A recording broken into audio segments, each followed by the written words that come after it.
la chaîne qui vous édifie. Mais conséquences n'angwe kozala physiquement. Na peso exemple mususu. Oyebi muto balobi balingi babokela mbasu. Bien aimé boyate basimbi lokolo na yo. Boyate basimbi loboko na yo.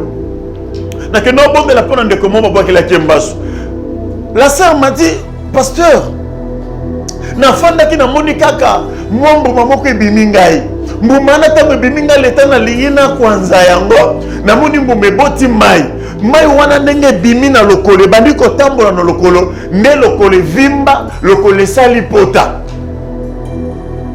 C'est ça otobenga réalité spirituelle avec ses effets. Le salaka biloko esalemaka spirituellement mais par conséquence nango ezalaka physiquement.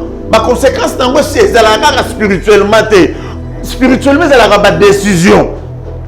Maintenant, on a base spirituel, mais il y a se manifester physiquement.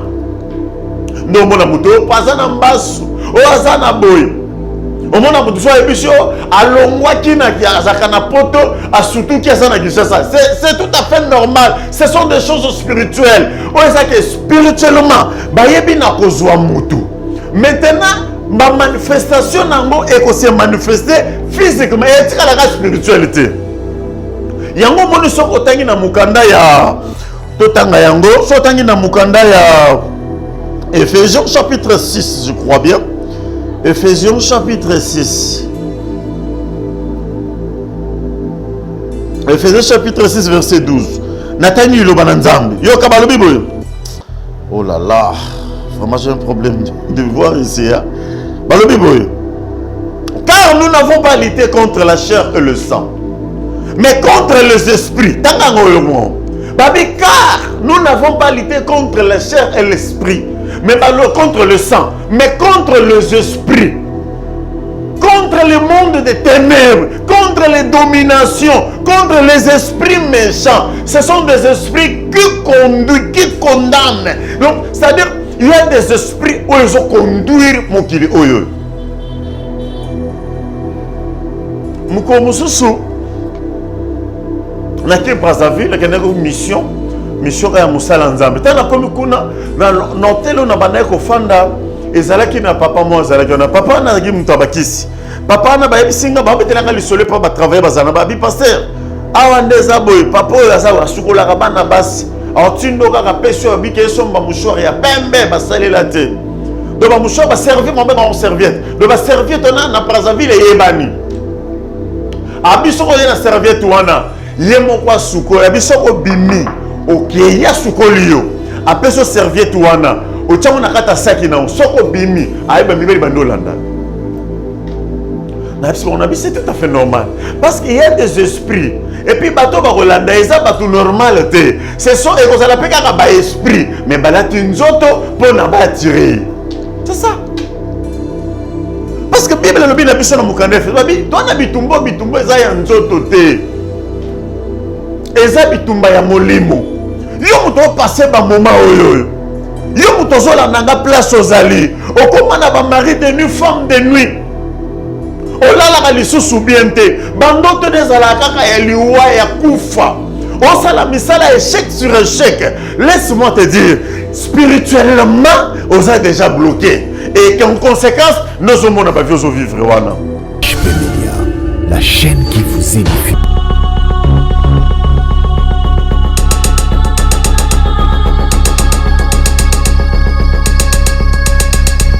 Shalom peuple de Dieu, shalom, shalom là où vous êtes. Je vous salue au nom de Jésus-Christ, que mon Dieu vous puisse vous bénir là où vous êtes.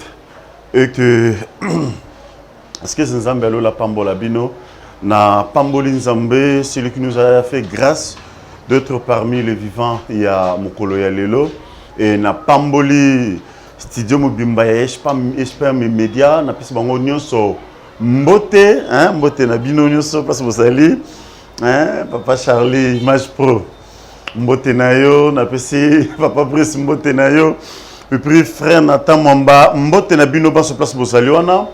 Aujourd'hui, on va parler sur des réalités spirituelles avec ses effets. Vraiment, Nzambasa la bisongolu, tozwa vraiment ta oyoyo, ya ko partager maloba, c'est très important. De réalités spirituelles avec ses effets. D'abord, j'aimerais bien qu'on puisse prier pour la parole de Dieu. Seigneur de Dieu, nous te bénissons car tu es notre Dieu.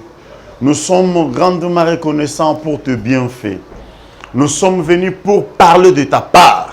Raison pour laquelle nous sommes réunis pour élever encore ton nom dans ce lieu. Je proclame la grâce, la paix puisse accompagner chacun de nous. Par le nom puissant de Jésus-Christ, je suis prié. Amen. Que mon Dieu vous bénisse. Nzambe alola pambola bino. Nalobaki lelo tozo parler sur de réalités spirituelles et ses effets. Ou soit de réalités spirituelles avec ses conséquences. Pourquoi tout le la réalité spirituelle? Parce que bien aimé dans le Seigneur, vous savez, dans la vie de l'homme, en réalité, dans l'homme, c'est l'esprit. En réalité, dans l'homme, c'est l'esprit. Donc, même Nzambe Yemogava Salamukili, au moment que Nzambe a soufflé, qui katina mutazu, mutwasali putulu, a su souffler, a yebina ko souffler. C'est ça. C'était que Dieu a yebina ko kote sa juste esprit na ye katina moto. Non, mutakoko vivre sans esprit. Oh, mutana vivre sans esprit, non. Donc, il faut mutazala na esprit pour qu'il vivre bien. Or, dans le monde spirituel, ils allaient dimension par dimension. Et l'oconion ava et banda, comme se manifester physiquement, ça commence d'abord par la spiritualité. Là, c'est clair. Et l'oconion, c'est la vie na yo. Ceux qui ont la spiritualité, et ça limité, ils ont la surprise, et comme ils ont dit, et l'oconion, c'est ça, les la vie à Moutou, et d'abord la spiritualité. Au monde, on a un projet. Nous avons un projet, mais le projet, on a concrétisé, on a concrétisé en côté. Mais ça reste juste un projet. C'est ça, c'est que toujours bien la réalité spirituelle. Dans la histoire, on a vu dans le livre de Job, chapitre 1, verset 6. Job, chapitre 1, verset 6, parce que toujours qui m'embarque vraiment derrière le temps. Job, chapitre 1, verset 6. La Bible nous dit ceci. Or, le Fils de Dieu vira un jour se présenter devant l'Éternel et Satan vit aussi au milieu d'eux. Bon, ça passe toi un problème à lumière. Hein? L'Éternel dit à Satan, d'où viens-tu? Satan répondit à l'Éternel, de parcourir la terre et de y me promener. Yokana 8. L'Éternel dit à Satan, as-tu remarqué mon serviteur Job? Il n'y a personne comme lui sur la terre. C'est un homme intègre et droit, craignait Dieu et se détourne du mal. Et là, on s'appelle Singaï na 9. Il y aura maintenant Satan le Bible. Et Satan répondit à l'Éternel et dit, c'est d'une manière, d'une manière désintéressée que Job craint Dieu. Ne l'as-tu pas protégé? Lui, sa maison et tout ce qui lui appartient. Tu as béni l'œuvre de ses mains et ses troupeaux couvrent le pays. Il y a quelque chose très important. Histoire qui est très importante, surtout pour la mission d'Anzam. Bible est le baboy. Mukomo orara, Satan le bitambola tambola nae. Dialogue sotangi chapitre 1 on a commis na aspect 1 au monde a commis na titre na on commis le dialogue l'Éternel et Satan. Balobi boy, nzambe na bandi obeteli solo. Alobi Satan, as-tu remarqué mon serviteur Job? Wana nzamba zotuna ngasiko na se ntango la banalise ya kotanga ka makambo na bi est-ce que nzambe ye moko amonaki Job te pas que tout na rara Job et pas Satan. Il y a certains problèmes bien aimés qu'on ne bate que nzambo tikingai nzambo zomona ngate nzambo bosaninga nzamba yebi likambo na yo. C'est Dieu qui a commencé à poser la question à Satan. Satan, as-tu remarqué mon serviteur Job? Satan peut le colaza tellement mutuma le bia tika ou là le baka ke na moniete na moniete Bible solo ba Satan bandi ya makambo abia tika o le babongo ponini po pambola ye o le babongo parce que pesa ka ye mbongo o pesa ye bana o pambola ba bilanga na ye o pambola bibwele na ye Bible ezoba na biso makambo tango ezo salema tango lisolo ezo betama ya nzambe na Satan Job azalaki te. Job il n'était pas là. Je ne sais pas Job ndo salamini. Je ne sais pas so azalaki na bilanga, ebite so azalaki afandaki na bana to na mwasina na ebite so azalaki wapi. Mais Job atikala koyeba makambo te ba solola na kombo na ye mais ya yebite. Laisse-moi te dire, il y a des réalités spirituelles, les makambo zo salema quelque part oyo yebite. Yo za na poto mais awa en Afrique bazo sala réunion na tina kombo na yo. Wana kati ya ndako mais libanda ezana batu moko bafandi bazoko débattre sur likambo na yo bazolo ba ke likambo to sala ngondeni poto sala ebo photo suki sebo photo bandelebo. C'est ça on appelle des réalités spirituelles. Job ayebe le côté Job bazo ndam bazo bundela bi Job abanga kangai bien de mettre kana biso ça makasi na yote biso to vivre ndengolo nzambe. Job nzamba témoigne un homme intègre, un homme droit. Mais yo que le konza Satan le babitika et ça pour bambolaye. Oh, bien-aimé dans le Seigneur. Peut-être tu es là, tu es en train de m'écouter. Laisse-moi te dire ce matin, il y a un Dieu quelque part où je négocie problème na yo. Il y a aussi monde à ténèbres où bazali ko débattre problème na yo. Peut-être problème, mais peut-être problème il y a banana yo. Peut-être ça problème il y a dossier na yo. On a dossier moko spirituellement dossier na ba fandeli yango. Et là batu muso mona penda na yebi ndeko moko ndeko wana ba yebise ya kalobi bana musala. Na sima nango monde à ténèbres ba siège ba lobi o sala te malgré ba capacité intellectuelle à ça nango. C'est parce que spirituellement, bazui va bloquer décision et c'est qui physique. Donc, dans le monde spirituel, les alabos, décision bango bazui, il y a un monde que ça exécuter.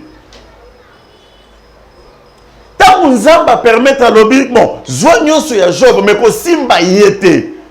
Et Satan a eu l'occasion, maintenant il y a un simba bilo quoi Job. Au moniba na Job ba kufi, bibibwele kufi, bilangeziki, donc Job a commis détruit. Vous comprenez? Et là, vous avez comme la paye. Au fin de minutes, vous avez malade de au côté boy, mwana kufi, c'est ça. C'est-à-dire spirituellement, au sali réaction mokoboy. Réaction na esu ki kaka na spiritualité. Mais conséquences na ngwe koza la physiquement. Na peso exemple mususu. Oyebi muto balobi balimba bokele mbasu. Bien aimé boyate basimbi lokolo na yo. Boyate basimbi loboko na yo. Na que non bon de la peine de comment bokele mbasu. La sœur m'a dit, pasteur, na fanda ki na moni kaka mwambu mamoko ebimi ngai. Mbumana tango ebimi ngai leta na lingina kwanza yango. Na moni mbume boti mai. Mai wana ndenge bimi na lokolo bandi ko tambola na lokolo ne lokolo vimba lokolo sali pota. C'est ça otobenga réalité spirituelle avec ses effets. Donc ça la biloko esale maka spirituellement mais par conséquence nango ezalaka physiquement. Par conséquence nango si ezalaka spirituellement te. Spirituellement ezalaka ba décision. Maintenant, on a besoin spirituel, mais il y a se manifester physiquement. Donc, on a muto, pas un ambasso, on a un boy. On a muto, soit ébicho, à l'ongwa qui n'a pas poto, à surtout qui a ça. C'est tout à fait normal. Ce sont des choses spirituelles. On a que spirituellement, bah yebi na kozwa mutu. Maintenant, ma manifestation nango est se manifester physiquement. Et c'est la spiritualité.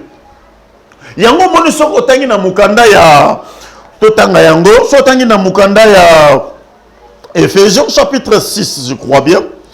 Ephésiens chapitre 6. Ephésiens chapitre 6 verset 12. Natani lo bananzambi. Yo kabalobi boy. Oh là là, vraiment j'ai un problème de voir ici hein. Balobi boy. Car nous n'avons pas lutté contre la chair et le sang, mais contre les esprits. Car nous n'avons pas lutté contre la chair et l'esprit, mais contre le sang, mais contre les esprits. contre le monde des ténèbres, contre les dominations, contre les esprits méchants. Ce sont des esprits qui conduisent, qui condamnent. Donc, c'est-à-dire, il y a des esprits où ils ont conduire mon kili oyo. Mukomususu, na ki Brazzaville, na ki mission ya musala nzambe. Tana komi kuna na hôtel na bana ko fanda ezalaki na papa mo ezalaki na papa na gi mutabakisi. Papa na ba yebisinga ba betelanga lisole pa ba travailler bazana ba bi pasteur.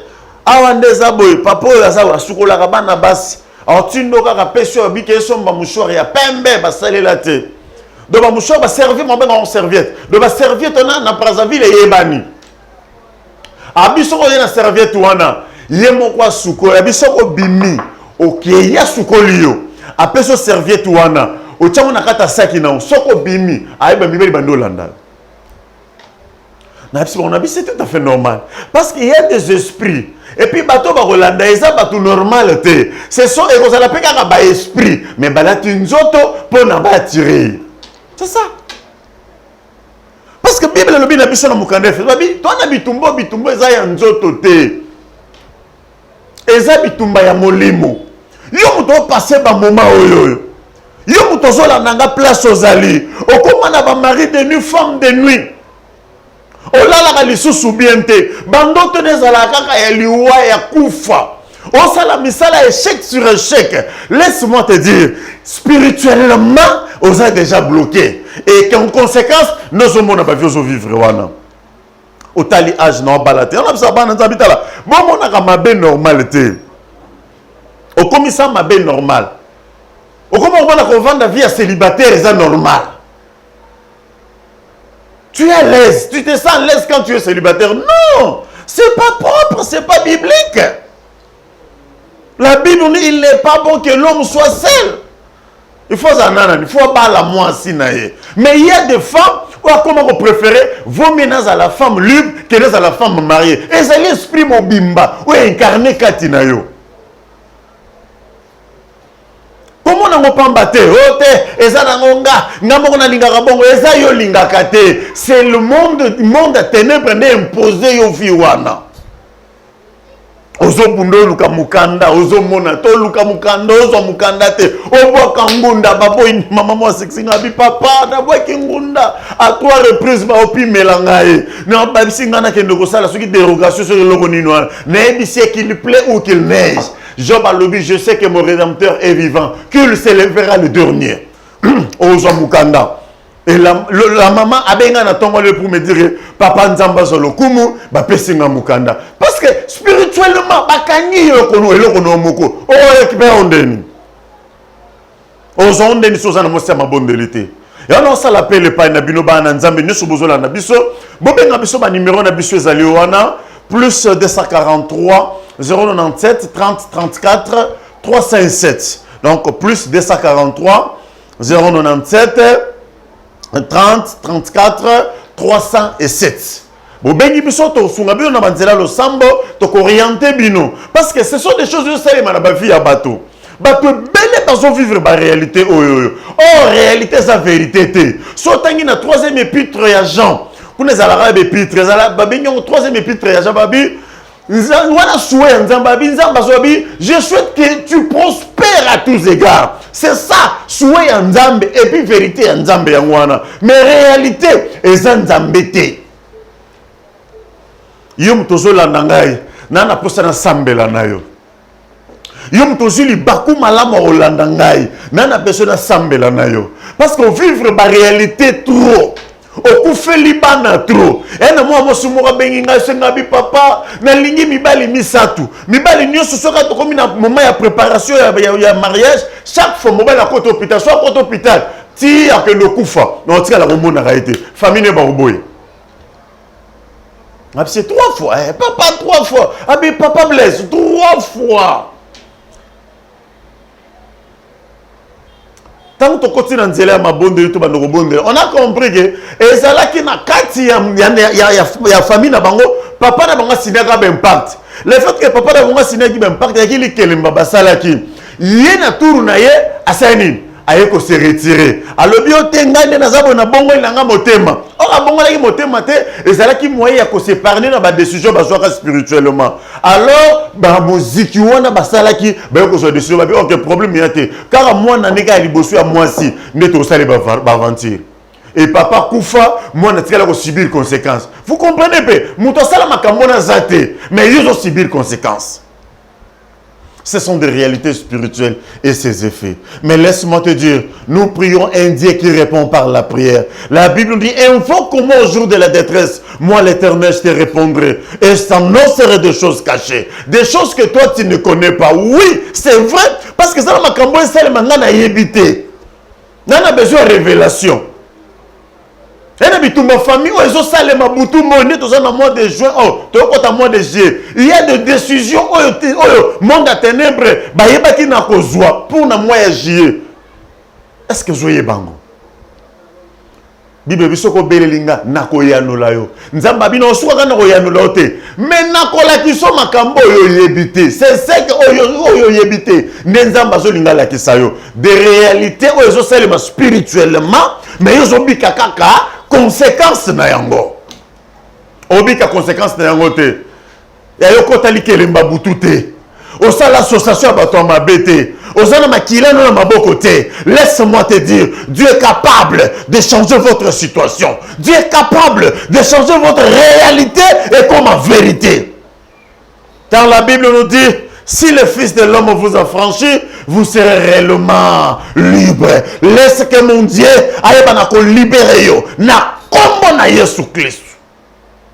Yo mutola nanga na komi na suka ya message na ngai na lobi na yo sur des réalités spirituelles. Benga biso ba numéro zawana o bengi biso to orienter yo na nzela lo sambo pe na nzela molimo mo centre on va te révéler des choses cachées parce qu'il y a des gens qui nous appellent pour nous dire que papa nazo comprendre te ba vita la bo et te orienter et nzamba apprécier solution na ndenge ki bo nzambe na. Vraiment tikete nzambe na ngai apambola bino c'était votre humble serviteur le prophète Blaise Nkos, la bouche autorisée. Yazala ki liboso na bino, na pesi bino so mbote. Na sambela pona batunyo so balandinga. Zolo boko na mobali tsana motema na bondela pona yo. L'Éternel Dieu de gloire, je te rends grâce car tu es mon Dieu. Le seul, l'unique, véritable Dieu. Toi qui ne changes pas et tu ne changeras jamais. Tu es le même hier, aujourd'hui et pour l'éternité. Nzambe, tala peuple ba liboso na yo. Bazo vivre réalité ya basi ya butu. Bazo vivre réalité ya ma mariage instabilité. Bazo vivre réalité ya misala instabilité. Bazo vivre réalité ya maladie en répétition. Na bonde liyo lokola mosakoli. Na sengi grâce à Nzambe abondé na vie to landingai. Makile na Yesu ganga liboso ya vie na yo. Na proclamer grâce, bonheur, paix. Et ça la partage na yo jour et nuit. Na kombo na Yesu ndeto bonheur to lobi. Amen. Laisse que mon Dieu vous bénisse. Na pesi bino banso mbote place bozali.